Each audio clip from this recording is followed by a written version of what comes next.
It's the kid and the delectable October Red in the building for your listening pleasure. October, how are you? All the better for seeing you, Base. Oh, you're too kind. You just bring that glisten to my eye, I try. I or try. almost like watering at the moment, I know. I don't like to make women cry. That's not a good thing. in a good way. Even then, I don't know. It's a bit sus. I've been watching too much of the Diddy documentary for that one. Oh, oh. You know what he's doing as well? He's doing another. He's gonna release a couple more on YouTube because apparently 50's got some more I've heard. bundles in his suitcase. I've heard. Although I don't think he's actually going to release it on YouTube. I think he just said that to make Netflix don't pick up the bag for another one because the metrics are crazy. So they will want a part two. You know what? I'm gonna ask what were the numbers for it? Have they published them? They said it was some. Yeah, they did. I think it was like 22 million views in the first What? 24 hours or something like that. It beat out Stranger Things because they came out the same week. I don't know what the total numbers are, but that was like the first week or the first day's numbers. I think Stranger Things was like 25 million over 2 days, and that was like 21.8 in the first one. So They're gonna do a second part then, 100%. most definitely. But ladies and gentlemen, sorry, we should be talking We boxing, digress. but we got a bit sidetracked there. The Danny Glover, our brother in arms, he is currently in Ghana alongside Craig Spider Richards as they get ready to take on Super Dan Aziz. So he probably will not be in attendance today, nor would we kind of want him to because then there's a bit of a bias getting on the True. chat for for a fight that neither of us actually want to see in terms of having to predict. Myself included as red, but me from a very historical standpoint, know both guys extremely well. Went to school with one, and obviously went to school with one's cousin, and then as such has been very close throughout the years. So I'm staying away from that one. I think I told everyone basis picks. I will not be predicting that, but everything else on the card I will do, just so you guys kind of know. But Red, I was thinking, right, because obviously we did have a little bit of stuff over the weekend. It maybe would be a little bit rude to not address that as we normally do, but let's do something a bit different this time. We will talk about it at the end of the show. But let's be honest, we're all here for one major thing right now. It's fight week for a fight that none of us ever really thought was going to happen. None of us predicted it was not on our wish list. But it's a fight that, as soon as it was announced, all of a sudden it was all you could kind of think about. And I will be the first to say, not even say that I was wrong, because I didn't never say, oh, it would never happen. But I did truly believe that when Jake was calling out not just AJ, but Canelo and some of the others, Yeah. although Canelo was maybe a bit closer to it, that he was kind of, all right, smoke and mirrors. He's like, he's drumming up the interest. He's doing, okay, I want to fight these people. I know that they're not going to fight me, but I can say I want to fight them. Then that just gives me a bit more credibility for the next fight that I have, because well, I tried to get this person in the ring and they didn't want it. Well, thanks to the direct ludicrousy of Javante Davis, Hmm. I'm assuming Netflix probably applied a little bit of pressure. Said, look, if you want to keep a big card on the platform, like it's got to be someone credible. We, we're not going to take any former MMA stars, any basketball guys turned pugilists. Like we want someone that's going to give us the numbers. And fair dues, he had three names. I think it was Ryan Garcia, Terence Crawford, and Anthony Joshua. Ryan Garcia was not allowed to take it. Golden Boy said no. Terence, I think, said he was happy to do it, but he wanted to do it next year, like February time. And Joshua said, "Hey, a little bit of quick change, why not?" And so we are here. The promos has been great so far. They've done really well with some of the viral content. I know October, that's your bag. So yeah, let us know how you've kind of been receiving everything on Instagram and everywhere else on social media. Yeah, I will say, base. I was one of them that was maybe a bit disjointed on why he would take the fight, looking at it from the complete boxing head that I am. And then it's grown on me. It's a fight that's grown on me, and I'm actually interested in watching it.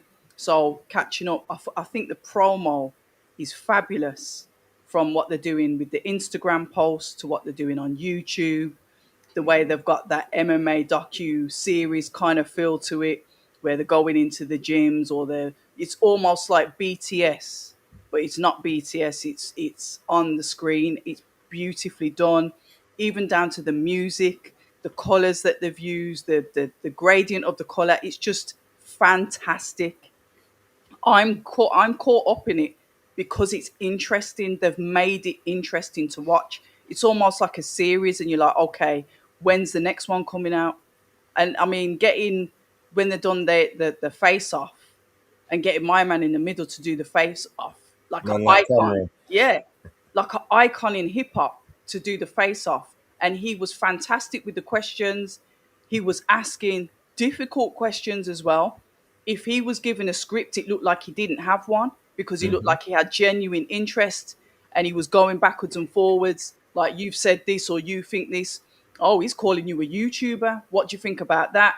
And it was phenomenal. They need to bring him back to do more face-offs. I wouldn't even mind him coming over to the UK for a key fight and doing a face-off with our guys as well, because that was impressive. Really, really impressed. I can't forget the undercard, but obviously the eyes are on this. And I will say, base, I admire, and I've said it before, I admire what Jake is doing. I admire what he's done.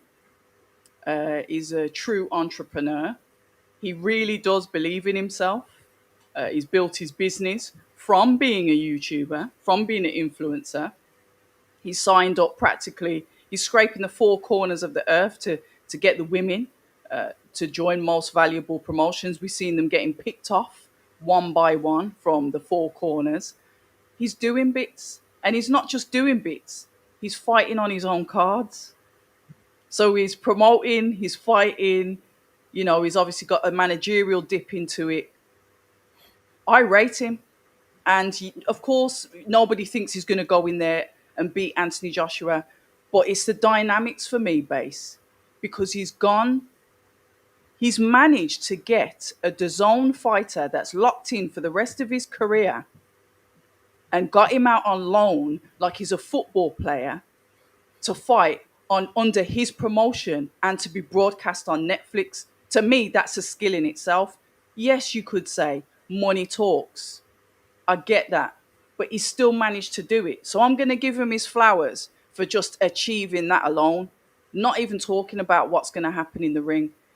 But I like his confidence. There was a clip that DAZN cleverly clipped up, and it's a shame that they didn't really have that kind of promo with the DAZN stuff. I think they could learn some things from Netflix, or learn some things from Most Valuable.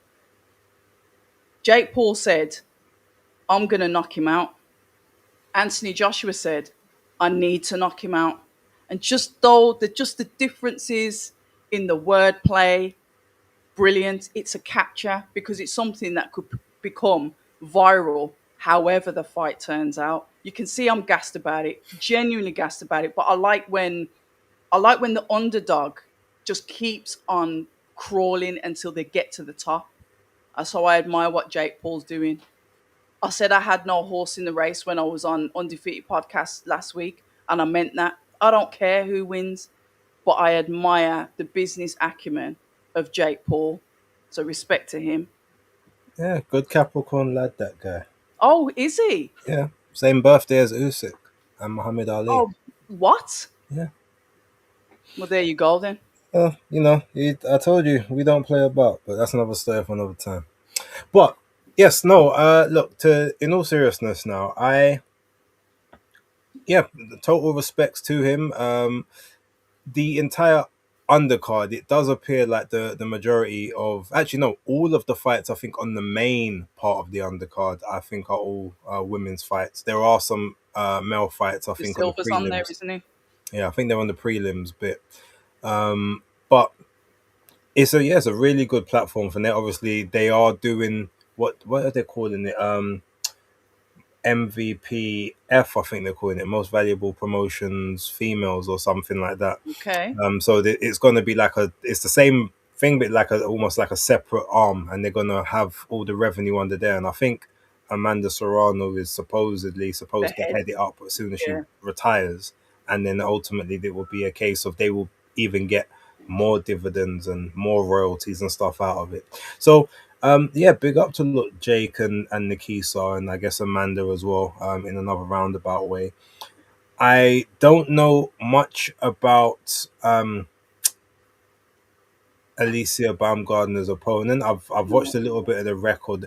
There is, I've got something I might say, but you know what? I might wait until next week after the All fights right. happen before or I may say it later on. 'Cause I don't want to. All I'm going to say is in terms of the co-main, it doesn't feel very co-mainy for an MVP card. That's what I'm going to say there, and maybe I'll elaborate on that in a little bit. Okay. But yeah, look, it's like I said, it's a fight that no one was necessarily asking for, but the closer it gets, the more intrigue. Yeah. But the intrigue is weird. I've never seen a fight have intrigue around can he get him knocked out in one round or can he knock him Yeah. out in two. Imagine. It's not about who could. It's not like does he have a chance to win. It's just does he have a chance to go 2 3 rounds, and that in itself is a really weird angle to have a promotion based on, but it works. Mm, And I think that in itself is almost clever. Now it's not Jake who's pushing that narrative, but it's like everyone else. yes. The thing that I've seen though, and the thing that to me is the most, I think the most overplayed part is when people are saying, "Oh, like AJ has to knock him out in one round," or the most it can go is 2 rounds. Anything more than that, and you got to kind of question him. And it's funny because Jake Paul said something a little while ago. And I think AJ might have said something a little bit similar in their press conference, but basically it was saying along the lines of that AJ struggles with guys that are kind of my height with my speed and whatnot. So first things first, okay, you got to kind of remember, yes, Jake is a naturally smaller guy. I don't know, I won't say he's like quick, but in terms of Ruiz. heavyweight, Same he'd size probably as be on the Ruiz. quicker side of a heavyweight type person Mm-hmm. because he's not a natural heavyweight like that. And when people talk about but he knocked out Ngannou in 2 rounds, but Ngannou is the same height as Joshua, same height, same reach, like not of a more sturdy person, someone that's gonna like be in front of you is not gonna be moving, dipping under, ducking. Like he's there basically to get lined up for your rights and your lefts all night, and vice versa. When you've got someone with different levels showing you different levels, it's a whole different ball game. It takes a bit longer to adjust. It's the same reason why AJ had torrid times with Povetkin. Povetkin before he finally managed to figure out the puzzle. Yep. And he's not the kind of guy that has the ability to figure out a puzzle usually in one round. It usually takes him a couple because Mm-hmm. the first round he wants to warm into it just himself. Second round he wants to try something. Okay, if this one works, cool. All right, let me try that again. Okay, it didn't work that time. Let me try this. Or okay, I gotta be careful. I gotta be cautious because he's not going out there like wrecking like a wrecking ball Yeah. like how he started his career. Everything for him now is strategic. Calculated. Yeah. So it's the same way how when he fought Kubrat Pulev, he in theory he really should have got Pulev out of there in the third or the fourth round. But because he didn't get him out of there, sort of took a bit of time to have to readjust and get some of his energy back. It just okay, kind of try break him down, then eventually got him out in the ninth. Now, while I'm not expecting that to be the case in this fight, it's just I just see the dynamics are a little bit different. And outside of all of that, there's something that none of us have factored in. Well, I think maybe some people have, they just don't want to really truly believe it. But What? what if Jake Paul can just take a punch? What if AJ cracks him with his biggest shots and maybe Jake doesn't even go down? What if he's got a shock absorber that none of us knew he's got? What if he's actually got a proper beard? What if and what if in the effort to try and get Jake out, maybe you do drop him, maybe he gets up. You drop him again, he gets up. And then, now all of a sudden your energy levels are running low because you've cracked this guy with everything you've got, and somehow he's still managing to stay in the fight. These are all the kind of things we none of us really predict. It's the same reason when Joshua, he might people might say maybe he was pulling his punches a little bit, wasn't fully committing in the Jermaine Franklin fight for scare of what may have come back. But you still cracked him clean multiple occasions, and he stayed on his feet. You cracked Andy Ruiz in the first fight, and even the second fight, clean, stayed on his feet. Cracked Usyk a couple of times, maybe not super clean, but Usyk, good beard, stayed on his feet. Joseph Parker, same thing. Like, just what if Jake can take the punches?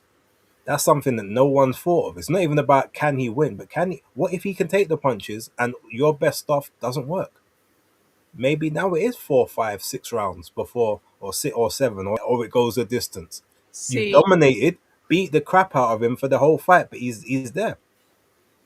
I think if that happens, Base, he's in trouble.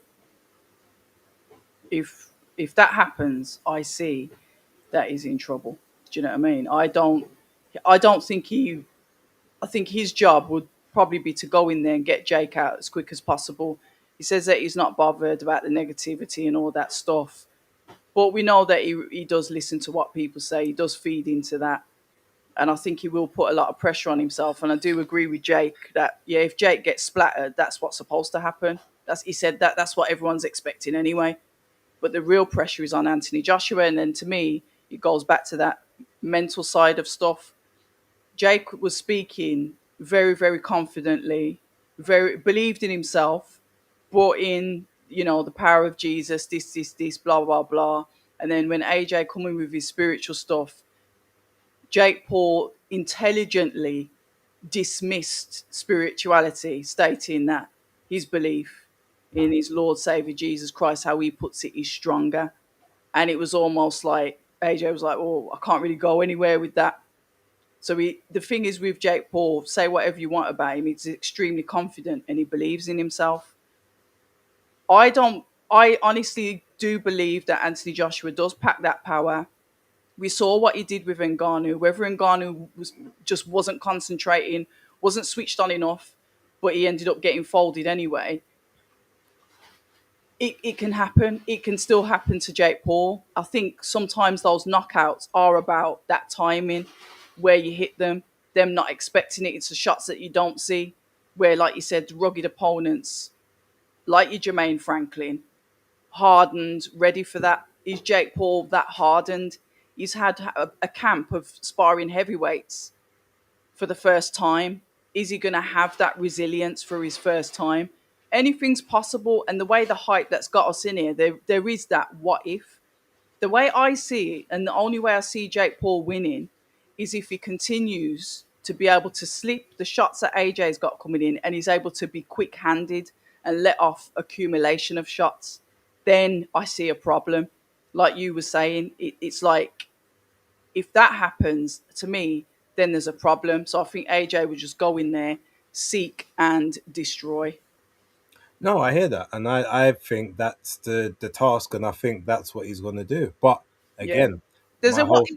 Yeah. my whole thing is not that he's not going to do that. My whole thing is what if he does, and Jake can take the shots, and he's And he because keeps on there coming back. yeah, there are people, and it's not even necessarily that he comes back firing. Although he said that that's what he wants to do. He wants to, if when AJ, he said when AJ throws, I want to throw. I want to throw combinations because he gets flustered when he's in combination. Say Yeah. if you keep throwing at him, he won't throw back. Yes. He's not a counter puncher, Yes. which is interesting. But again, my whole thing is I expect Jake to get ironed out like everyone else does. Mm. But the one thing that I've actually not committed to, and nor do I actually see it happening, is that it happens in the first 2 rounds.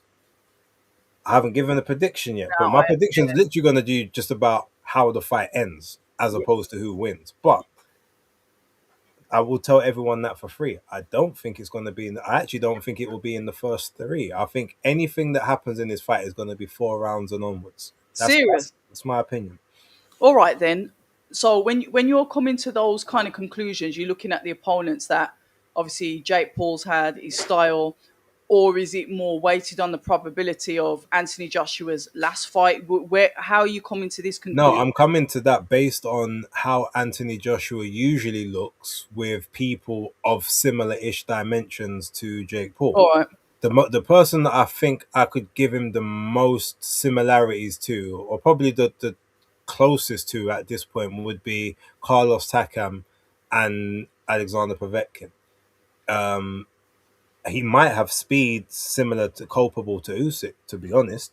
Now, if you can, like you said, if you can slip, if you can get in and out of range, or if you can even stay on the back foot and maybe make AJ have to chase for like 3 minutes, maybe the shots just don't land.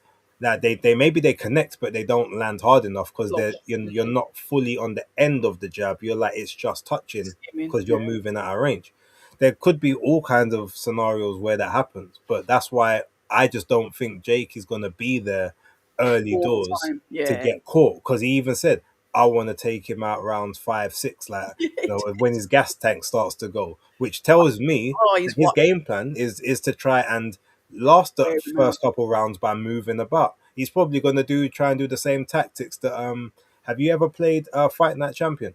Nah. Okay, so in the game Fight Night Champion, and anyone who's watching, I think will probably have played that game before. There's a guy called Isaac Frost, who's basically he's probably modeled really on like Vladimir and Vitaly Klitschko. Okay. And then there's a guy called Andre, um, I think it's Andre something, and basically he was like a light heavyweight, and his brother in the game was the heavyweight. His brother was the younger brother. Brother got battered by Isaac Frost. He's come out of prison. He took a case for his brother. Came out of prison, and so basically he's gone to try and get back the Revenge. honor. Yeah, the Avengers. So, but he's a smaller guy, so obviously had to bulk himself up. Very similar. And then in the game, the tactics are for the first 3 rounds, you have to move away from Isaac Frost. You can't engage with him. You Get move him away. right. Occasionally, you touch to just try and so that you stay in the game, so he's just not pounding on you for the entire 3 rounds. Pause. But you stay away. You circle. You circle. You circle. Rounds 4 and 5. You're then supposed to try and go to the body a little bit to try and take some air out of the tires. Go to the body. Go to the body. Round 6, he gets a cut, and then now you have to manage the cut for a round, so you can't, otherwise that can open up and cause whatever. And then from that round 7, now obviously this is a 12 rounder, but round 7 and 8 in the game, you see Isaac Frost. Now he's all of a sudden he's heaving, he's heavy, he's Yeah. breathing hard. So then they say, okay, now it's your time. Go to work. I would not be surprised if Jake's played that game and thought, okay, these are the kind of tactics. Like stay away first couple rounds, 1, 2, 3, maybe just touch just to stay composed. Try to get to the body in the fourth round, stay close, see if I can just work a little bit out there, and then just try to drain the engine that way. I would not be surprised if that's the tactics. Who's his coach? Do you know who Jake Paul's coach is? Um, he's got a bunch of different coaches. It's not like Okay, fair enough. yeah, he's got like a whole team, but I know that mainly I think Jay Leon Love does a lot of his pad work and stuff. And apparently they said that he's got Don Charles out there as a special advisor. It's, uh, That's what I heard. So I if don't I I don't know who his official coach get is. on Friday night, I think I might just pass out on the live. Well, I Um, was going to ask you on your are you going to go sleep and wake up, or are you going to try and just stay all the way through? I think I'm going to go to sleep. Okay, It's dangerous going to sleep because that means I have to set an alarm. 3 or 4 of them. Yeah, but I'm definitely gonna. I've set it up now. It's there. It's ready to go. Because I do want to watch the fight. I am invested, and for me to say I'm going to do a live, get out of my bed at 2 a.m. I'm definitely invested. 2 or 3 a.m. It depends what time. Because I'm only going to do it for the the Cole and that one. I mean, fair enough. You could say I'll do Caroline. I love Caroline, but I'm not getting up to do 3 fights in the middle of the night. Well, Caroline's going to be on the prelims part anyway. Okay, well there you go. No, no one won't see me for that. It's just the last two, or maybe just the AJ fight. Who is AJ got in his corner? I know he said he's with Team Music, etc., etc. But who has he actually got in his corner? Igor Oh, Golem. it is it. Yeah, Okay, Igor Golem. Apparently, Ade said that he spoke to him on Instagram the other day, and he was saying, "Look, just like keep AJ. He's if something along the lines of keep AJ safe, and he's like, don't worry, you'll see when we. I don't know what necessarily the whole thing meant, but when you look at all the training that they've been doing, like it actually looks quite scary. To be fair, so again, I don't really have any concerns on that side, and I feel like if you're in that team, they definitely will be working on his mental makeup and the way that how he has to constantly overthink everything. I think that they're giving him because I've seen him. They made him do all the brain training stuff and the quick the Reflexes. problem solving. No, it's like it's not even reflect the problem solving stuff that Usyk they always used to make him do the equations and stuff in the press conferences to keep Oh, the breath. okay. Yeah, I've seen them. AJ's been doing similar stuff, so I feel like his penchant to overthink may be dialed back a little bit in this one, which will be interesting. We'll see how it works. I've always been an advocate of he's got all the magical ingredients. He's just got to know what order to put it in. And I do believe once he actually sits in himself and believes in his capability, he's really unstoppable. His worst enemy is himself, and I've said that already. So great stuff. But it's this fight's not going to really be a measuring stick, with all due respect to Jake Paul, whether the mind, the mentality is at its best. It's when, like Eddie Hearn has shouted, he'll be back in contention 2026. There's the rumor about Tyson Fury, which just went over my head. I thought, I ain't listening to this again. But when it's that type of fight, it's those type of fights when I'm going to think, okay, now let's see what the training team have done with him. But And well, go on. now I'm gonna say with regard to that, Yeah, I see why you would come to that conclusion. But let's be honest, when do people actually normally feel the most pressure?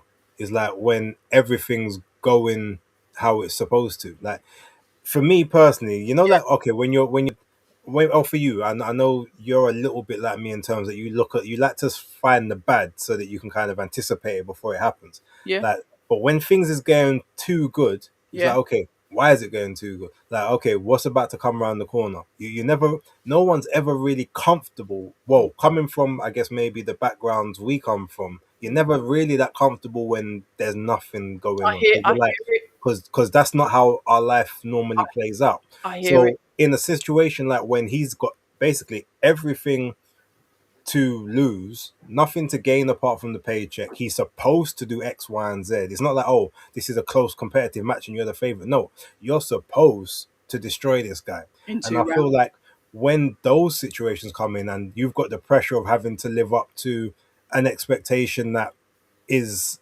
outside the realm of normality, that's probably where he was gonna like overthink the most usually. So that's Yeah. why I feel like this to me, this fight is probably a harder fight for him to deal with like mentally than a Tyson Fury fight would be, in my opinion. See, in a sense, yeah, I get what you're saying, but I disagree, like in a polite way though. And the only reason why I'm saying it is that, like I said, if Jake Paul gets into his head, it could be curtains. Jake Paul he knows he's internet ready, isn't he, Jake Paul? Let's put it that way. So he's sharp.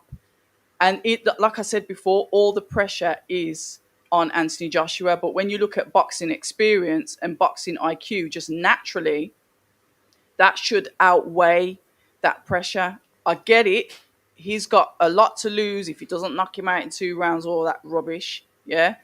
But to me, it's when he comes out of that and then he's faced with somebody that's got the equal amount of IQ or maybe slightly higher than him, where he's going to be forced to think for himself a lot in those 3 minutes. And I think he'll get that with better competition. But I understand it because Jake Paul is Jake Paul. He's supposed to do all of this. So there is pressure with that. But I want to see how he manages it when there's someone as clever as him, experienced as him, and could potentially outbox him if he doesn't think on his feet quickly or doesn't let all these things get into his head. That's the way I see it. But I hear what you're saying. No, I mean it's valid, definitely valid. All right, so um, I mean, look, we could probably speak about that for the entire Yeah, we stream. To could, be we fair, could, we could. um, But okay, let's look at some of the undercard. Now, yes, I know that you're not going to be awake for a lot of it, Yeah. but it is still a whole event and production. Let's go through some of the other fights just so you can kind of, I guess, give some thoughts. Um, okay, so okay, so Alicia Baumgardner versus Layla Boudoin is the chief support. 12 3-minute rounds Yep. for the women. So obviously Alicia Baumgardner vacated her WBC belt to allow this fight to take Yep. place. Um, what I will say Yeah. is, even with, and I didn't want to kind of go here, but now look, I don't know Badoon, so I'm not going to say much about her. Having looked at the box rec though, her last fight, it was, she did knock out Elem Mekhaled, which is impressive, or it was knockout TKO because Yep. Alicia didn't stop her. I was about to say I know that name. Yeah. And neither did Chantel Cameron. She lost to Interesting. Alicia and Delphine Pursoon, unanimous decision, and it was a majority decision with Chantel. It doesn't say how Layla won, whether it was like a TKO, ref Yeah. stopped it, or the corner, or maybe a cut or whatever. Yep. But right, just the only reason I say it because I watch a lot of the women's stuff. Even if they're in Canada, States, Mexico, She's Argentina. Canadian, isn't she? Yes, she's Canadian, French Canadian. Um, but I've not heard of her before. And looking at the record, there's only two names on the record that I recognize. One is Carla Ramos Zamora, who is like a journeywoman, and then Alem Mekhaled, who looks to be basically her step up fight. Okay. So congratulations to her in that sense. But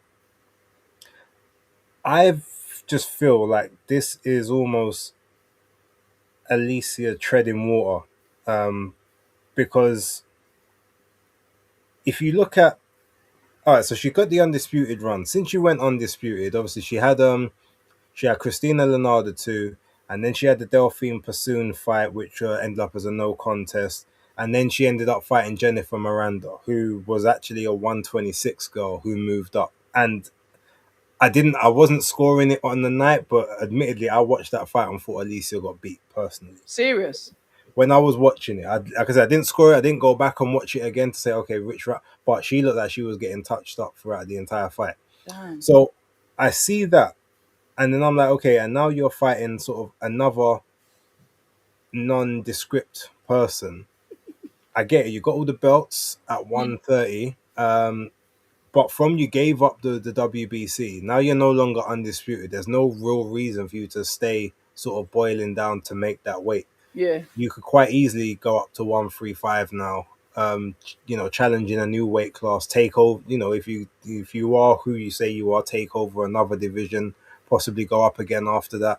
Like if you see the way, like even though look, Alicia's probably making much better money or has slightly higher profile at the moment, Mm-hmm. but if you look at the way how Michaela May has been running her career, now, yeah, she couldn't continue to make 130, admittedly, but she's now started, she's going through weight classes, Yep. two, three, and two, three belts in separate weight classes. She's now, I think, a free weight, possibly four, no, free weight world champion. Yeah. So it's like it's time to start building the rest of the legacy now. There's no one else for you to fight at 130. You can't continue to bring up girls from 126, even if they are MVP girls or whatnot. Like there's there's no reason for you to continue to gatekeep there because there's just no one around that's going to give you the Challenge. necessary tests or to give you the profiles. Now, unless this is just a way for you to increase the profile for the next fight, possibly. But as I said, based on how you looked against Miranda, it almost just feels like taking easy street. And again, I could be totally wrong because Layla could be a monster. I've only seen bits and pieces of her fights. I've never seen a full fight all the way through. Mm. So I can't say that I know enough about her to say, yeah, this is a really credible test. But just on the card, on a Netflix card, I would expect them to have tried to find a better opponent. They got away with it in the Miranda fight, a Hmm. woman from Spain who no one had heard of prior to that. But it's like, don't be scrimping on their opponents, or give us some names that will actually have some intrigue. And that's kind of my feelings towards this fight. Is that a second fight under Derek James? Um, This is sorry. This fight coming up. Is no, I this? think this is the third, because Oh I right. think she Okay. was under him under the Delphine Pursoon fight as well. Fair enough. I know she's been with him for a bit, but yeah, you've just made me think because obviously you brought up Alicia. Obviously, her trainer is Derek James. Derek James used to train Anthony Joshua. Alicia is part of MVP, and when you just wouldn't mind being a fly on the wall with the conversations that, because come on, if I'm fighting someone and their ex trainer is like dealing with one of my fighters, I'm going to pick the living pieces out of them about that fighter. And we also know that Jake Paul's brought in Lawrence Okoli, and these people will know him as well, and he will know that as well. Mm, There's almost, like I said, and I know we're going back over it, but you made me think of it, base. There's almost like a quiet confidence, not arrogance, but a quiet confidence that Jake Paul thinks that he's got him sussed out. That's what I get from it. But there's loads of camp swapping. I'm not saying that doesn't happen, mm. but I'm saying sometimes with those details, yeah, I think there's a quiet confidence there. But with Alicia, going back to Alicia, I don't know anything about the opponent. Um, the weight classes in the women's division always messes me up because they fluctuate too much. So I never really get to settle down and think they're actually a 130 fighter or whatever because they never stay there for too long. Mm. Um, but we'll see. Caroline Dubois is now over there. Well, you got frosty about Caroline Oh, I when missed that. Cameron brought him up.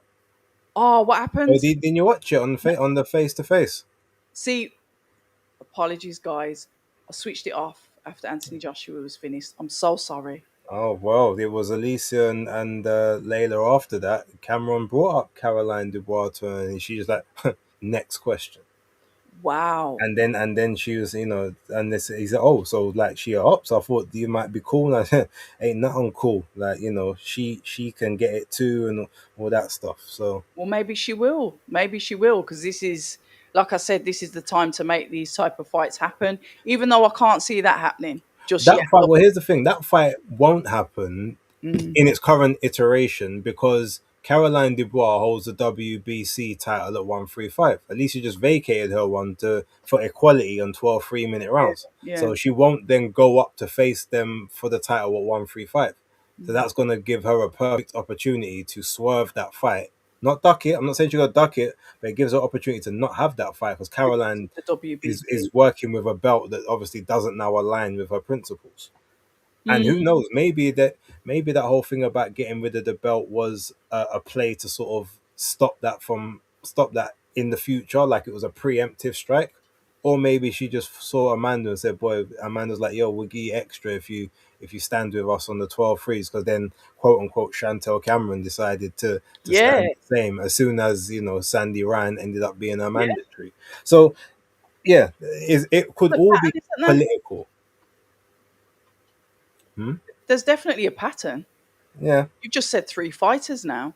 Not that Mhm. Serrano will fight it, like, yeah, Serrano's different, isn't she? But yeah, there's definitely a pattern there.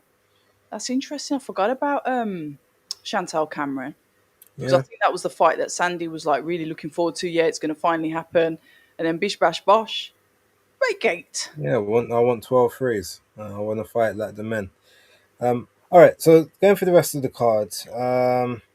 All right, so obviously Anderson Silva, Tyrone Woodley. I think that'll just be a fun, nostalgic fight, but nothing special. Your Costa Valle against Yadira Bustillo. So now that I think it will be a very good fight for the minimum weights. Now, I know both of those women very well. That will. I'm not sure if what titles are gonna. I think the WBA title might be on the line for that because I know that Yo Costa was trying to get them all back after the Sanisa fight fell through. Okay. Not fell through the rematch. Sorry, fell through and Sanisa retired and then got pregnant. Shout out to Congratulations. her and Chris Mannix. I think she had the baby now as well. So Oh, it's for Chris Mannix. yeah, they're married now. I think, Oh, congratulations. or they're engaged, one or the other. Lovely. Shanika Johnson against Amanda Guy. Now I don't know Amanda, I like Shanika. but I know Shanika. And funny enough, I'm looking at a lot of the opponents. They do all seem to be Canadian. So it's almost Maybe like that's the they, link then. yeah, it's very interesting in that sense. So maybe there's something else coming down the line. Avius Griffin is on the fight. I think he get KO'd in the last fight he had as well. Um, yeah, I mean the undercard, like I said, is yes, it's all about the main event, so maybe you can skimp on it, and maybe that's the reason why they have so many of the female fighters. God, look, let's be honest, we all know even in the matchroom days, you got the women on there because they gave good fights, but they weren't as expensive. It could be the same thing. Maybe the revenues you're getting more. Alicia and Yocosta and Caroline, they're not gonna cost the same as you know other even sort of like the up and coming male stars more time than not. So that could be the play. Um, I do think the undercard is a little lackluster apart from the Yocosta Valle fight. I think that's actually the only one that I can see and look at Hmm. as a 55-45, 50-50 ish. All Interesting. the others, just based on kind of how they look to me, they Yeah. very much look A side heavy showcase type fights rather than, you know, but then to be fair, the entire card is a showcase. Is the main event's really a showcase for Anthony Joshua in the States. And Alicia might be a showcase to maybe get her to that next level and hope that she does better in this one than she did in the last one, etc. And maybe you build up the Caroline dynamic in there to make the next event afterwards. I'm not sure, but Who yeah, knows? it's a like I said, it's a little bit lackluster for me, but you know what? I'm not gonna complain because it's free. That's the one thing I'll There you say.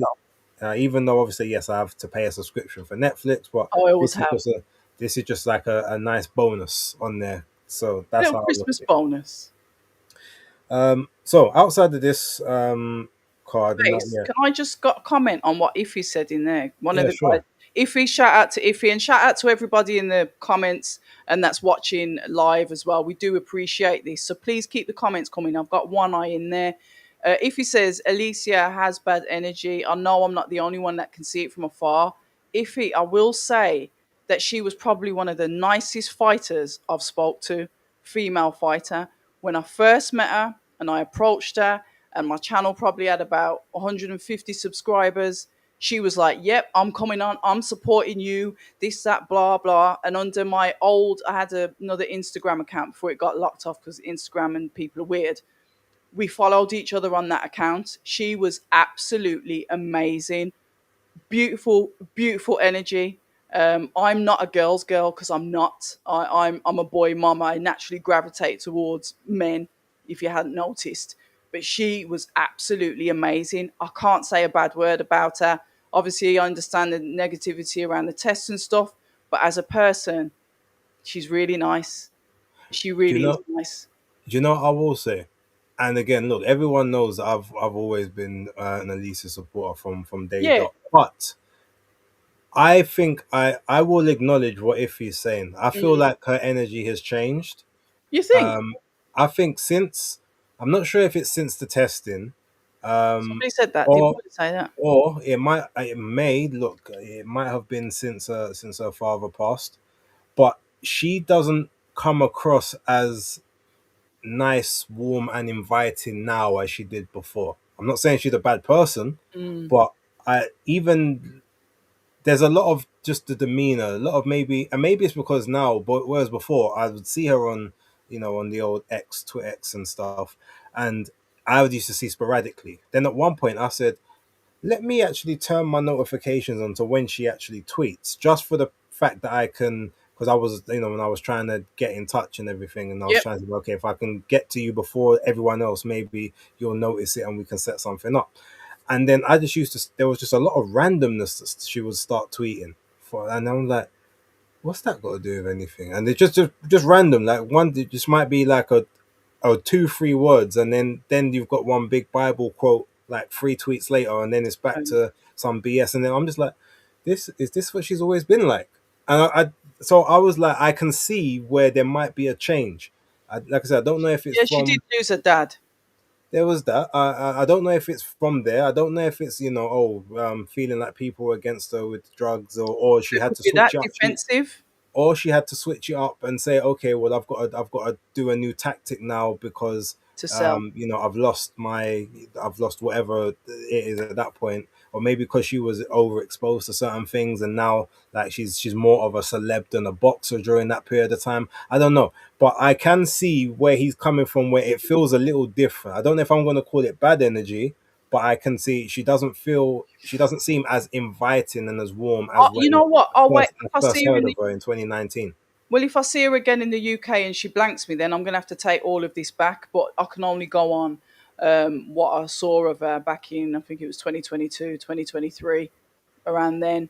But like I said, you know, I'll just I'll see what she's like when I see her again. But she was one of them that heavily did support what I was doing, and I don't forget those guys. But that was pre all of the bad stuff. So I Mm. get it, people change, Yeah. but I can only go off what my experience is. But again, that being said, still think she's great. Mm, Although I do need to see a good performance from her yeah, because it's actually been a while, and it's crazy because obviously she still talks like she's got the brick hand and big knockout artist and ain't had a knockout since the Terry Harper fight. It's a bit, it's getting a bit, you can't really trade on the same things anymore unless you know you know what I'm saying. So yeah, and there's been a couple where they've been there on the plate. So you either got to take this girl out, or you've got to make it look so dominant and clear that you can still carry on talking the way you talk. the crud. That's kind of my thoughts on it. Mm, But mm. yeah, okay, look, so let's get off of this one for a moment. Let's Mm-hmm. take it back to the weekend just gone, very briefly, because we had Murat Gassiev and Kubrat Pulev in the for fighting for a regular heavyweight title, which Yeah, doesn't mean much, but no, it does at least allow you the opportunity to consolidate if you do everything that's necessary. Now, prior to that, Pulev was granted this opportunity on the basis that he would fight Moses Atama. Now, Murat Gassiev has the belt. The question is, will Frank be as keen to go the Moses Atalma Murat Gassiev route? I mean, he's not quote unquote an old man, and he hits very hard. And I saw a very big interview with Frank earlier on today with Coogan, where Frank was being very very elusive yes, and it was. saying, yeah, so well, it's an option, It's but an option. wherein they have the deal for the options to get the noses the best, and it just like the way he was saying is like, okay, before you were screaming Pulev, so why is it now just an option, Mm. whereas before that's the way you were Yeah, going? let's wait until he gets through Franklin. Franklin's tough, etc., etc. Let's not talk about that yet. Yeah, so that makes me feel like they're gonna look to swerve that opportunity all of a sudden. What's your thoughts? Um, I personally and base, please feel free to pull me up. I don't see Gassiev as a threat to Moses. I Okay. don't. I'm sorry. I think he's a good boxer. He is, but I just don't see him as a threat to Moses. Obviously, they're gonna navigate him where they navigate him. I can't remember. Are they doing the WBA route with him? Who, Moses? Yeah. They were. Okay. So that should be the next opponent after, should he get through Franklin. And I think if he's not the next opponent and that was the route that they were taking, then we can really start asking questions, like really start asking questions. And I will say that to Franco, like he's got through Moses, the WBA route was the route. Are we now fighting Gassiev? If not, why not? What's the change? What's happened? And it's just about asking those direct questions. I think when you can properly nail someone down, when or if he gets through Jermaine Franklin. But it's one of them. He really wanted the Pulev fight. That fight was supposed to happen. He was underhanded and whatever was done. Clerical error, according to Alcesta, had him on the channel. Frank was like, "What the hell you on about?" But it ended up that they granted Gassiev the fight, and Alcesta said the fight we want is a Tauma Gassiev. That's the Gassiev a Tauma. That's the fight that we want, etc., etc. So they will be pushing for it, and Mm, Alcesta seems to be able to get his own way in things as well. I will say that about him. Thanks for replying to my messages, Al. interesting. Okay, cool. So, yeah, we won't really speak much about the card. Brutal knockout, which we Yeah, both it did was, weren't it? expect. I think I did. I predicted. I think it's round 7 or 8, so I wasn't too Oh, spot far on. off. But yeah, but it was one of those ones. It also showed me what Gassiev is like nowadays. Like he's not just going to warm into things. He'll literally just give up Oh, yeah. rounds. And I feel like if you look at the people that he's lost twice. He's lost to Usyk and he's lost to Otto Wallin. And in both of the instances where he lost, it was to people that had movement. Usyk obviously elite movement and quickness at cruiser, even though he Hmm. did manage to catch Usyk a couple of times. So Usyk showed he's got a chin on him. But then you also had Wallin who was taller, Are they rangier. southpaws? Are both Yeah, of them southpaws? yeah. So there's that part as well. But the fact obviously Ranger and if someone that was more willing to move and sort of box on the back foot. Mm. So it's like you can kind of see who gives him trouble. It's people with movement, quick feet that can get in and out. Now, yes, Moses. if he can catch you when you're coming in, because he does sometimes have pretty good timing, or he does have a decent catch and counter at points. But Okay. outside of that, unless he actually does like better behave where like he'll move in towards and Yep. step into the shot, Yep. and even though it's not Still the punching. quickest, but he does Yep. it in a sort of a consistent manner.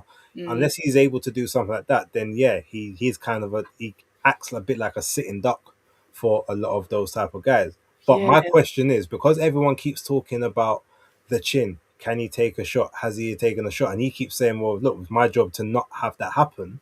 Yep. Do they then say, "Well, yes, he should beat the brakes off of him, but we know that power's real, and we've seen him land it on people that are more experienced than Moses." Mm. So it's one of them ones. Do they roll the dice because they know, because they feel that they can beat him, or do they not? Just because even though we think we can beat him, we know that power is serious, and we don't want to take the chance of whether he can take a shot until he's fighting for a legit So world many title. questions. So Yeah. There's a lot of questions there, base, but what I did do, and this was on the advice of my older brother actually. So shout out to Big Bro. He said watch Moses amateur fights, and he's a very good fighter, and I really don't think he's anywhere near what he's going to be. I've tried to keep calm with him, and I've tried to like put him on the back foot, and I'm watching him, and I'm watching him closely. Um, the first thing I always look at, you know me, it's all about up here, and he's solid up there, and he is a good fighter as well. Um, I'm going to keep the lid on it, but I honestly don't believe Gassiev is a threat to him. He's lost to two southpaws, quick movement. Moses is quick, and yeah, I rate him. His job is not to get hit. He doesn't, he's not saying he's scared of getting hit, but he's saying, I can move, if I can move out the way, I'm not just going to stand there and take shots to prove to you lot. I'm going to move and I'm going to counter. So a lot depends on this Jermaine Franklin fight. If he gets Jermaine Franklin, I get it. The years are going on, and Jermaine's had a couple of fights, and it wasn't the same Jermaine that fought Dillian and Anthony, whatever. If he gets him out of there, then how many more fights is he going to have where we start thinking, yeah, he's got something about him. But I'm literally based. I'm just trying to keep a lid on it, trying to keep a lid on the little berries that are bouncing around in me at the moment for him. But I'm just going to chill. I rate him. I do. I rate him. But okay. that's it for now. All right, quick. Let's have a quick roundup of Mm. the card in Stockton. California, specifically because there were several Brits or Brit adjacent people on this, Yeah. starting with Chev Clark and Anthony Holloway. Did you watch that fight on the prelims? I did not watch Chef Clark. Did you hear about what happened? Is the guy in hospital? I believe so. I haven't heard anything since, though. Did he leave Virgil Hunter? No, I don't think so. Virgil was in his corner. Yeah, Amazing. Fantastic. but I don't know what happened to the guy. I Like mean, they sorry for that, but Yeah, no, because they pulled him out after the fourth round, or he pulled himself out, then just oh, collapsed off of his stool and onto the floor, was stretchered out. oh, So, yeah, so we don't know up till now. We still don't quite know what the situation is with him. So Chev didn't necessarily get to really have a proper warm through, but whatever the situation is, obviously hoping that yeah. Holloway I hope that he's is okay. well, because Yeah. it was a bit disconcerting at the Oh time dear. looking at. Um, I won't talk about Nicholson and Yuli Hang Luna. Why? It started off well. Yeah. Both ladies were sort of doing very well at the start. Sky had she had opportunity, like she had to adjust, to be fair, because Yuli Hang was a little taller than her, had a bit of a longer reach, so it was Okay. something she didn't have to worry, or she never had to deal with before. But after about 3 or 4 rounds, she just started basically spamming the same move over and over again, and it just became a bit. Um, Mm. to me, it became a bit displeasing to watch. It's not to say that. It's I pleasing. don't get me wrong. I don't mind.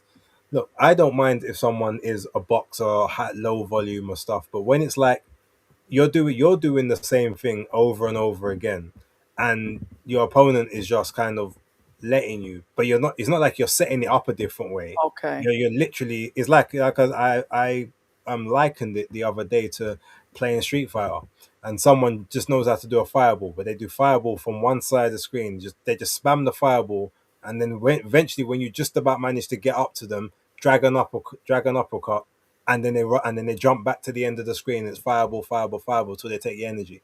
That's just is what it felt like in the moment. There was no.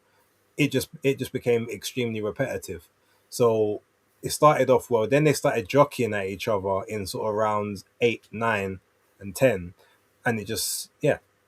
I'm not saying it wasn't a horrible fight, but it was just, if people were wanted to complain about Haney and Norman, like, yeah, this to me was a lot worse in the second half. Oh So my it was God. one of them ones. So yeah, that's why I didn't really want to speak too much about it. But Okay. Holloway gave an update on his Instagram. I just checked. It okay, says, although I passed out in the ring, I'm relieved to be safe and appreciate your kind inquiries. okay, cool. So So that's good then. thank God for that. Um, then Joe Cordina and Gabe Flores. So pleased for Was it? Joel. Yeah, Gabe Flores Jr. Now, I didn't see I saw the fight, but I wasn't watching it like in its entirety because I was Mhm. watching something else at the same time. So I was kind of flicking back and forth, and it looked like Joe was in control for a lot of it. But I saw him get hit a lot in exchanges, He did. trying to throw Counters. Yep. combinations, Yep. The jab getting as well. stunned and Yeah. rocked as Yeah. well. So I was like, okay, this to me is a bit concerning because Flores ain't the guy like that. Shout out Yeah. man like JD. Uh, so yeah, I just thought, okay, I just wanted to. I need to see him again. Now he's been out of the ring for a little while, so maybe it's a case he just wanted to impress. Like it's in a different country, he wants to maybe get a bit of a fanfare, Yeah. all that stuff. So I said, okay, give grace on this one, and he did basically win the fight extremely. Like it wasn't a contentious decision, Nope. but it was just the way he was getting hit in these exchanges was telling me you're way too open for world level if you're getting countered like this against guys that ain't at world level. Yeah. It was the jab as Um, well. and that's kind of the way that I was sort of looking at it. So yeah, then obviously Diego Pacheco and Kevin Lelesajo. I'm sure you must have seen the highlights at least. What's your thoughts? Which one? Sorry, I've just seen Philip Answers just quite rightly said that Undefeated have gone live. This is where sometimes we split audiences. Are good, or are you going to have two YouTube live streams active at once? We'll be closing up soon anyway, but thank you for letting us know. Sorry, Base, I got distracted by the comment. Which fight was you? Which fight did you want me to give my thoughts on? Diego Pacheco and Kevin Lele. Ah, now Sajo, a very muscular guy, has a presence about him. Can't say that I've watched many of his fights before, but when I saw him starting to handle Pacheco and literally rag him around like a rag doll and really just spoil any boxing ability that Pacheco had, I thought, oh, I better have a quick look. Have a look at this guy and, see what he's about. I didn't know who he was before Saturday, but I definitely know who he is now. He looked really well in there, and he was able to take away Pacheco's work quite early. And I remember I was half asleep, but I was watching it live and putting stuff out on X saying, "What is he doing?" He's like giving this fight away to Sajal. But then, sorry, Base, I fell asleep. It was going to happen. So Of I course. understand that Pacheco won, but some people were saying that it was a bit of a contentious win, or the It wasn't no, it wasn't a scoring. contentious win, Oh, but the scorecards, I all right, think the that was it. scorecards were a bit diabolical. But that being said, though, I mean, I'll tell you about that in a moment. But I'm surprised you didn't see the Kevin Sajo versus Jack Cullen fight. Was he the one that was doing the press ups Yeah, after the fight? It was him. yeah, I that was knew I him. recognised him. He looked a Yeah, bit bigger. He looked a little bit bigger than he did when I saw. I was there. I was there live. right. Oh, okay. Yeah, he did the press ups Okay. after. Yeah, okay. Yeah, and the referee that said, "Oh, let's have none of that," trying to just Yeah, he did ten steal his press shine. ups. 10 press ups in the ring. Yeah. Okay. All right, but no. I thought no. I thought it was a very well competed fight. Sorry. I think that the scorecards, the scorecard I would have said would have maybe been 115, 112. Oh, look at I that. see it. I see Oh, it. We've I like that done that to the support. community over here. It's That's appreciated, beautiful. Tommy. No, I think 115, 112 was I Yes. could I could live with. Even 114, 113 because obviously got a point taken off So it was for close. the knockdown. Yeah. So 7-5, 8-4 I could accept. But when I saw there was a 116, 111, there was a 117, 110, which is basically 10 rounds to 2, 9 rounds to 3. Oh, nah, it weren't. That's where, like, if you watch the fight, there's no way that you could say that he only won 2 rounds or Nah, he was three. doing Like, very, so, very well when I was watching it. yeah. So, yeah, it's just I thought it was a bit hard done by, but he's also shown Pacheco what he needs to work on.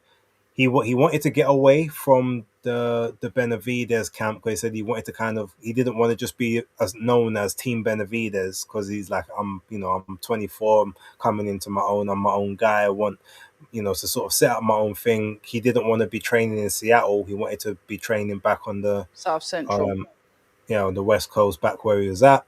But the he done all of that to then he had his, like, I don't know if his amateur coach or his junior or his youth coach who was a part of his Benavides team. He basically promoted him to head coach.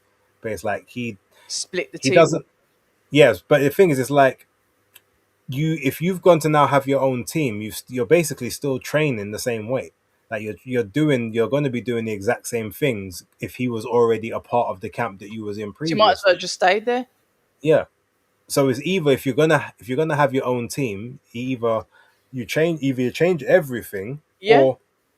or you go with someone now that's of a bigger level Yep. than where you're at, because the person who's training you ultimately isn't, I mean, for all of Benavidez's flaws, he has been a two-time super middleweight world champion, and I guess interims and pay email belts or whatever. But he's a championship, so he's Correct. training with someone who's now got experience at the championship level. Your Correct. guy doesn't have that. So if you was gonna go, you need to go now with someone that can elevate you to that. Because the one criticism he's having is that he doesn't really look like he's improved much over the last few I fights. agree. As the level of competition has now I gone up, agree. he's not going up with the level. He's kind of stagnating and I now agree. having some not life and deaths apart from this last one, but he's having stakeouts with people that he's got clear advantages over. and I think that's where we have to kind of look at Do you think there's some other Pacheco and issues, base? in what sense? Is it because he's a young guy, impressionable, started off really well? I'm sure he was one of Eddie Hearn's youngest signings at the time. Yeah, 17. Yeah, he was practically a baby when he signed him. Uh, for some reason, he just now decides that he doesn't want to be 100% into Team Benavides. Is there something going on potentially that we don't know about? Because I I do mean, agree with you with the decline, potentially competition, but is there something else going on with him? I've met him. quite possibly. I mean, I know he's got a young family now as well. So Okay. maybe constantly going to Seattle, maybe wants to be closer to his family. There could be all sorts of things. Or Yeah, maybe you're he's like, right. okay, well, as the money's about to start going up, maybe I want less hands in the cookie jar, so to Yeah, speak. There could be, yeah, it could be a lot of stuff. I maybe. think if you just said probably a money dispute, Yeah, I something wouldn't be like right. surprised. But I just feel like if this isn't the wake up call that he needs to either get someone else in and put this guy back to second in command, or get rid of him totally and go with one of the top level guys, he may not get past That's what I'm saying. this ceiling. Yes, So and it's a that's just shame kind to of my see him with the concern, really. ceiling Yeah. because I like his style of boxing, but this Sajal just said, "Nah, not tonight, love. We're dancing to my tunes." Yeah. So let's see. Let's wait and see. I suppose. Um, any other stuff that we wanna go over quickly? Because there's There's a couple of things in the comments. Somebody mentioned something about Conor Ben. I think he was having a go at Duke McKenzie. They had a bit of a to oh, in and a fro in. I think Duke McKenzie did a video. I think Conor Ben confronted him and basically says, like, I think Duke went to shake his hand, be polite, hello. And Conor Ben was like, shaking whose hand? I know what you've been saying about me. Say something else, and I'm going to sue you. Get out my face, kind of thing. And a couple of people on X have like, anti Conor Ben says, "Oh, drugs cheat," all the usual stuff. Duke McKenzie's put out a video saying, it wasn't nice to be spoken to in a gentlemanly way. Put that out as well. But what a comment that I did, and I retweeted this, and I did like it, and I'm quite proud of liking it, so I don't actually care if it offends anybody, was a response from Jane Couch. Jane Couch said, "I had some terrible abuse from people in the boxing world just for wanting to box." Obviously, woman, female fighter back in the day. "Good hmm. job there wasn't any footage, laughy face. It's the boxing world. Just got to move on. No point in getting upset, Duke. Some of the things you said about me wouldn't be allowed to be said these days." And she sticks her tongue out in the stick. And I thought, yeah, everyone's got a right to say everything until you come back and say, but actually, remember when you said that about me, which was negative. So yeah, so So Duke, so that was in response to Duke. that was in response to everybody posting the Conor Ben and Duke McKenzie Oh, okay. brackard. And then Duke's obviously put out a video on his own channel, just basically saying Conor was out of order, and I haven't done, saying that he hasn't done anything derogatory or wrong to him, etc., etc. Right. Okay. I get it. I mean, to be fair, I've seen a lot of those Duke McKenzie interviews, and yeah, he's not necessarily dissing, but he's basically saying Connor ain't world level. He's doing them ones, in it. Like if he tries to go back to 147, he's going to be a shell of himself. He'll get himself beat, and so yeah, Or he's they're saying giving that his it was a lot opinion. worse than that. He was trying to intimidate. Conor Ben was trying to intimidate an old man. Oh, well, I'm sure I Duke's mean trying that we to can't think. support. I mean, look, if you're gonna do anything, Connor, let's be real. Like, just get your dad to talk to him. Like, Or just allow it, what? just leave it. No, I'm saying, but if anything, like, why are you talking to if anything, like, that's your dad's supposed to talk to people that age. That's the age, mate. That's the level of respect. Yeah. Even in the mafia families, you get problems with the children. No, the two dads sort it out, and then the children fall in line. The But thing is, anyway, you're going to get a lot of people saying a lot of things about you, and Connor just needs to not let people keep drawing him out. Just whatever. Just you're going to see people. They're going to say things, whatever, whatever. like he's pointed out, he's the rich one, etc., etc. He was one of the things that apparently he was saying is, more or less saying, I've got more money than you, etc. You know, I've got more money, kind of thing. But whatever, just don't let people draw you out, man. If you ain't fighting in the ring, it's not worth arguing with people, is it? Fair dues. Now, I don't know if you want to end on this one, so maybe we have to find something to talk about afterwards very briefly. But What you gonna say? Chris Congo I knew he was gonna say that.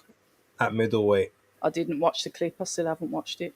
you still haven't watched the clip. Still haven't watched it. I've been sent it Well, about 10 times, base. Ten I've times, seen it from several angles. and Um, yeah, I mean, it's not good. The only thing I can think of is literally he saw the guy's record and said, like, I'm gonna take the piss here oh, because he overlooked him. he definitely overlooked him because in the start of the clip he's doing well, like, but you can Is see it? that he's taking chances that you don't necessarily take with anyone, journeyman or not. And it's at a weight that he's never fought at before. Like, Yeah, that's the new thing. weight. Yeah. Why are you fighting at middleweight? That's not your weight, Chris. I understand 147 ain't easy for you to make, but 154, there's no reason for you to be at 160. And then even fighting on, like, you fought on Riyadh shows. Like, why are you fighting down against these levels Bro, of opponents? answer me the question, because I found out You've that got management that have got Riyadh ties. Like, why are you fighting on these shows that? I don't know. That's the question that got me, because he's no longer with the team Davison either. He's gone to Xavier Miller. Yeah, I mean, So and look, I know he was a boxer fighter, and maybe that's part of the issue as well. That they ain't got no dates, so you're just trying to get a couple quick change. But now look, it's oh, I ain't watched it. I all sent him right. a message, just saying I hope he's okay. That's all you can do, really. I won't watch it. I got sent it by obviously our boxing group chat, and then about three other people in boxing sent me the thing, and I was like, I ain't watching it. Stop sending me the thing, because I'm not watching it. But Red, he was 1-18. Yeah, but the thing He is, gave him his second you win. know those records can be a bit dodgy. You know No, they. but no, no. They no 1-18 can't be dodgy. Like, don't get me wrong, you can have a record like a 9-11, I'm trying to make up a excuses 12-6, now. like those kind of Hold records. on, I'm Oh, going to but do one Eric and first. 18. Oh, That's you gave man his you literally oh, gave him 50% of his win rate. Like, let's deep let's actually deep that. Chris, what are you doing? But oh, obviously, look, Chris is like my guy. He's a yeah, cool brother. Like, obviously, South London born. So I hope that he, whatever he does afterwards, whether he decides, like, maybe it's time to leave, where he can come back. Let's hope. But yeah, it's crazy. yeah, crazy Have boy. we got anything that we can end on that's a nicer note than that? Um, it's not nice, but we've actually forgot to mention that there's a boxer show this weekend. But it makes me chuckle that that didn't even come into your brain. Shame there is, isn't it? Williamson and Simpson. Yep. Because, I mean, look, we did briefly talk about, like, Richards and Aziz at the start, and to be fair, I mean, we kind of alluded to the Nigeria card, but yeah, you're Nah. right. We didn't speak about either of them. I was winding I don't Lawrence even up know about who's on the fighting undercard Tete, for. Huh? I was winding Lawrence up about fighting Tete. What do you say? I just says, "What's this?" Just DM'd Yeah, him and said, "What's this?" And he and what goes, did he say? I got to keep active. Okay, is he gonna keep the weight down? That would be a more important question. We'll find out on Friday, won't we?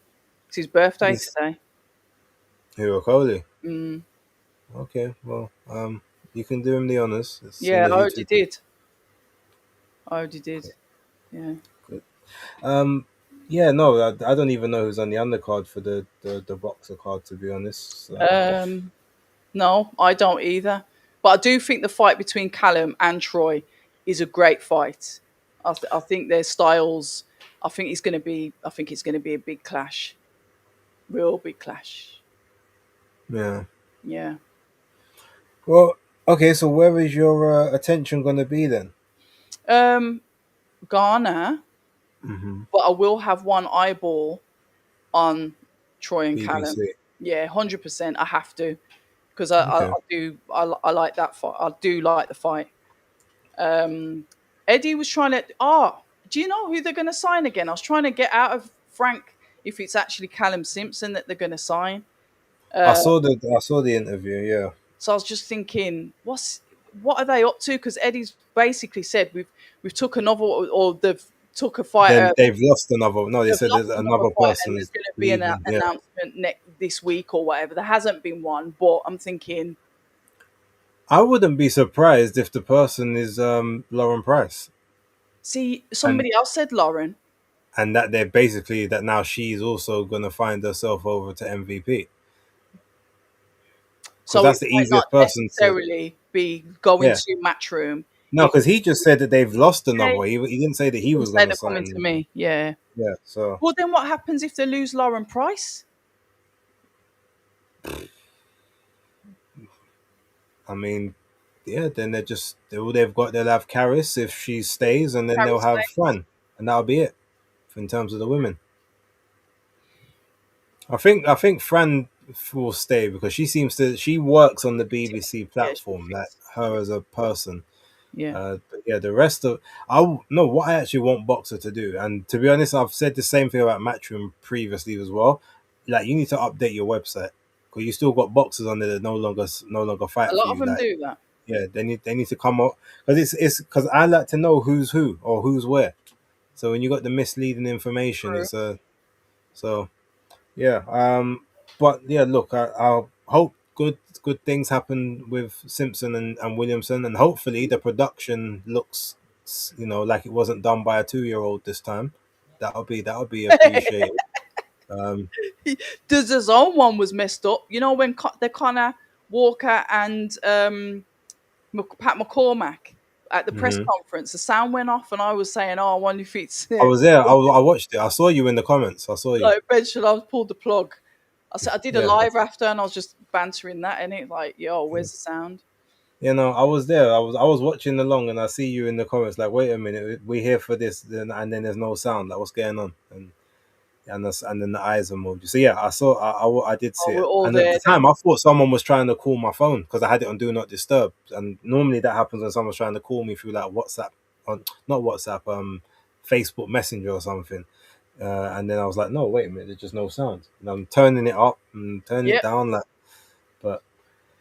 but yeah, but at least the Shout out to production Liam. still look good, Shout huh? out to whoever Liam is. Liam sent us over, so I've subbed. Thank you very Oh, much to whoever Liam is. Liam Goff, G Man.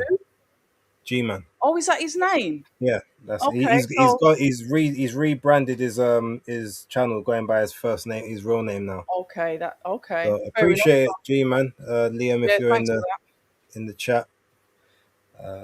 But yeah, so all right, look, well let's everyone go and Say crash the goodbye, babe. party over. Huh? We've got to say goodbye. Yeah, we gotta say goodbye. We got undefeated, get a little bit of something tonight. Hold on a minute. Are we doing one on Christmas Eve or what? I mean, we Is can it do. Christmas Eve? No, Is it it's Christmas Day? 23rd. It's Oh, 23rd. yeah, we'll do the 23rd because obviously the 5,000 cards that are on this weekend. So we will be back for our Christmas special, yeah? Yeah, we can do the Christmas special. Good. All right. Well, look, ladies and gentlemen, thank you guys very much for tuning in. Appreciate everyone who has been here. Oh, apparently undefeated locked off. Oh, Hmm? okay. Not sure why that is, but hopefully they'll I be must have missed back that. Where's later. that in the comments? Okay. Yeah, Muller just said. He said. I think he said earlier that they had locked off or something. Okay. So must have been an issue. But yeah, Karma Serene just came into the building. Shouted, she's like, "Yeah, Christmas Eve." Nice. It's the eve of Christmas Eve, Karma, the The twenty eve. third. Yeah, Yes. I'll be drinking and seasoning up that meat, getting ready for the day after. Yeah, all of My that. hands, What she my said. hands and mouth will be very full on Christmas Eve. Sorry. Right, and with that, ladies and gentlemen, we gonna leave you till next week. Thank you very much for tuning in, and yeah, until the next one. Peace.